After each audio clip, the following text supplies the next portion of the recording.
Hello বন্ধুরা, welcome back to Nasima's cooking recipe. আজ আবারও চলে এলাম নতুন আরেকটি রেসিপি নিয়ে আপনাদের সামনে। আজকের করে দেখাবো ভেটকি পোস্ত। ভীষণ মজাদার একটি রেসিপি আর বানানো ভীষণই সহজ। খুবই অল্প উপকরণে দারুণ টেস্টি একটি ডিশ। হ্যাঁ, তোমরা হয়তো এটা বানাতে পারো, কিন্তু আমি কিভাবে বানাই সেটাই আজ শেয়ার করব আপনাদের সামনে। তাহলে চলুন রেসিপিটি দেখে নেওয়া যাক। প্রথমেই লাগবে মাছ। ভেটকি মাছের পিস আমি এখানে নিয়েছি 6 পিস। দিয়ে দিলাম স্বাদ অনুযায়ী লবণ। এখন তার মধ্যে দিয়ে দিচ্ছি হাফ টিস্পুন মতো হলুদের গুঁড়ো, আর তার উপরে দিয়ে দিলাম কিছুটা সর্ষের তেল। দিয়ে খুব ভালোভাবে এটাকে হাত দিয়ে মাখিয়ে নিচ্ছি। ভেটকি মাছ খুবই নরম একটা মাছ, কড়াইতে দিলে অনেক সময় ভাজাটা ঠিক মতো হয় না, ভেঙে যায়। তো এই সর্ষে তেল দিয়ে যদি মাছটাকে কিছুক্ষণ ম্যারিনেট করে রাখা যায় তাহলে খুব ভালোভাবেই কিন্তু এটা কড়াই থেকে উঠে আসবে আর একদমই ভাঙবে না। ততক্ষণে আমি গ্যাসে প্যান বসিয়ে দিয়েছি। প্যানটা গরম হতেই দিয়ে দিয়েছি 2 টেবিল চামচ মতো সর্ষের তেল, আর তার মধ্যে দিয়ে দিলাম আগের থেকেই ম্যারিনেট করে রাখা ভেটকি মাছের পিসগুলো।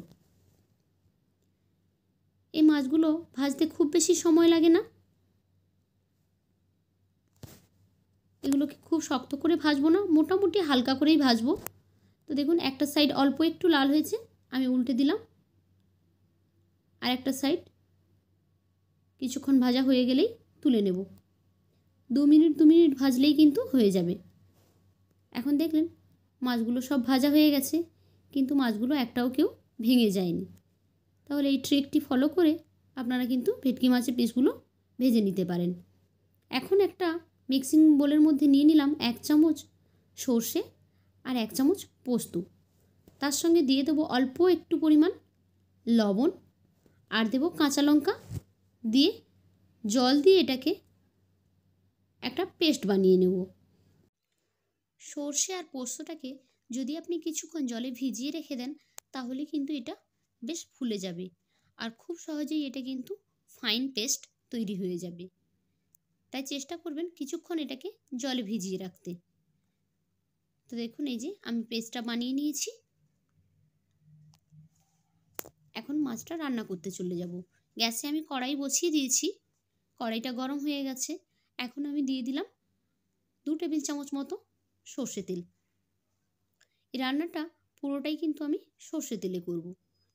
আপনারা চাইলে সাদা তেল ইউজ করতে পারেন, তবে সর্ষে তেলে করলে এর স্বাদটা অনেক বেশি ভালো হয়। এখন দিয়ে দিচ্ছি আগে থেকে তৈরি করে রাখা সর্ষে, পোস্ত আর কাঁচা লঙ্কার পেস্ট। এখন কিছুক্ষণ এটাকে খুব ভালোভাবে কষিয়ে নেব, যতক্ষণ না সর্ষে, পোস্ত এর কাঁচা গন্ধটা চলে যাচ্ছে ততক্ষণ পর্যন্ত খুব ভালোভাবে কষাতে থাকব। লো টু মিডিয়াম হিটে আঁচটা রাখবেন, কখনোই হাই করার চেষ্টা করবেন না, তাহলে কিন্তু এগুলো নিচে বসে যাবে আর মশলাটা খুব ভালোভাবে কষানো হবে না। কন্টিনিউয়াস নাড়াচাড়া করে আমি মশলাটাকে খুব ভালোভাবে কষিয়ে নিচ্ছি। কিছুক্ষণ নাড়াচাড়া করার পরে দেখবেন একটা পর্যায়ের উপর থেকে তেল ছেড়ে দিয়েছে। এখন আমি এখানে দিয়ে দিচ্ছি আধা চামচ হলুদ গুঁড়ো,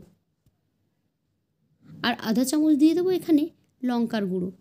আমরা কিন্তু আগেই এটাতে কাঁচা লঙ্কা দিয়ে পেস্ট বানিয়ে রেখেছি, সেই জন্য জাস্ট কালার আসার জন্য অল্প একটু লঙ্কার গুঁড়ো এখানে ইউজ করলাম, আর হাফ টিস্পুন হলুদ গুঁড়ো দিলাম তরকারির কালারটা যাতে খুব সুন্দর আসে তার জন্য।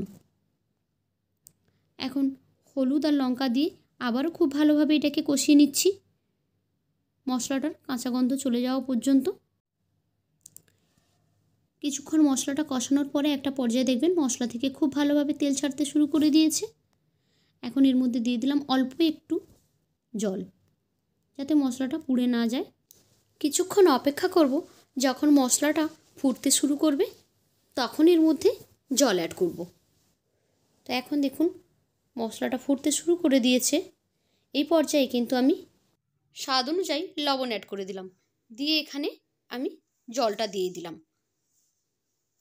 দিয়ে যে মাছগুলো ভেজে রেখেছিলাম সেগুলো এখন এর মধ্যে আস্তে আস্তে করে ছেড়ে দিচ্ছি।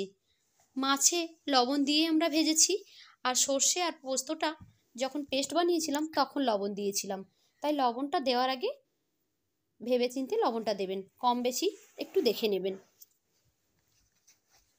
এখন এটাকে ঢেকে 7 থেকে 8 মিনিট রান্না করব। মিনিমাম 8 মিনিট মতো রান্না করেছি আমি। তো দেখুন গ্রেভিটা অনেকটাই ঠিক হয়ে গেছে আর রান্নাটা মোটামুটি আমার একেবারে কমপ্লিট। বারবার খুলে নাড়ার দরকার নেই, ঢেকে রেখে দিলেই হবে। উপর থেকে আমি 1 চামচ সর্ষের তেল ছড়িয়ে দিলাম, দিয়ে এটাকে ঢেকে দিয়ে গ্যাসটাকে আমি অফ করে দিলাম। স্ট্যান্ডিং টাইমে দিলাম 5 মিনিট। 5 মিনিট পর খুলে আমি দেখাচ্ছি। দেখুন কালারটাও খুব সুন্দর এসেছে আর আমার রান্নাটা একেবারে কমপ্লিট। খেতে কিন্তু অসাধারণ টেস্ট। গরম গরম ভাতের সঙ্গে অবশ্যই আপনারা একবার ট্রাই করবেন। ভীষণই মজাদার রেসিপি। এই রেসিপিটি ফলো করে আপনি যে কোনো মাছকে কিন্তু এভাবেই রান্না করতে পারেন। শুধুমাত্র ভেটকি মাছ দিয়ে করতে হবে সেটা কোনো ব্যাপার নয়, যে কোনো মাছেই আপনি এটা ফলো করতে পারেন। তো কেমন লাগলো আমার রেসিপিটি? যদি ভালো লেগে থাকে তাহলে একটি লাইক করে দেবেন। আর যারা আমার চ্যানেলে ভিডিওটি প্রথমবার দেখছেন তাদের কাছে অনুরোধ করছি চ্যানেলটিকে সাবস্ক্রাইব করে বেল আইকনে ক্লিক করে নোটিফিকেশান অল করে দেবেন। তাহলে নতুন ভিডিও আপলোড করলে সেই ভিডিও সঙ্গে সঙ্গে পৌঁছে যাবে আপনাদের ফোনে। তো আজকের মতো বিদায় নিচ্ছি, আবারও ফিরে আসবো অন্য কোনো দিন অন্য কোনো নতুন রেসিপি নিয়ে। Bye bye.